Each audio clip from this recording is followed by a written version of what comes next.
கொழும்பு உள்ளிட்ட சில பகுதிகளில் இன்று மாலை ஓரளவு மழை பெய்தது. எனினும் புலனறுவை உள்ளிட்ட பல மாவட்டங்களில் ஏற்பட்டுள்ள வறட்சி காரணமாக மக்கள் மாத்திரமின்றி மிருகங்களும் பாதிக்கப்பட்டுள்ளன.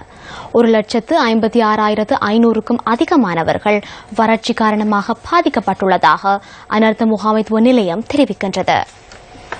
வறட்சி காரணமாக புலனறுவை மாவட்டமே அதிக அளவில் பாதிக்கப்பட்டுள்ளது.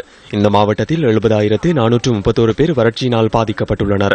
திருகோணமலை, மட்டக்களப்பு, குருநாகல், கிளிநொச்சி மற்றும் வவுனியா ஆகிய மாவட்டங்களும் வறட்சியினால் பாதிக்கப்பட்டுள்ளன. இதேவேளை வறட்சி காரணமாக புலனறுவை மின்னேரியா தேசிய சரணாலயத்தில் உள்ள மிருகங்களுக்கு பவுசர் மூலம் நீர் விநியோகிக்கப்படுகின்றது.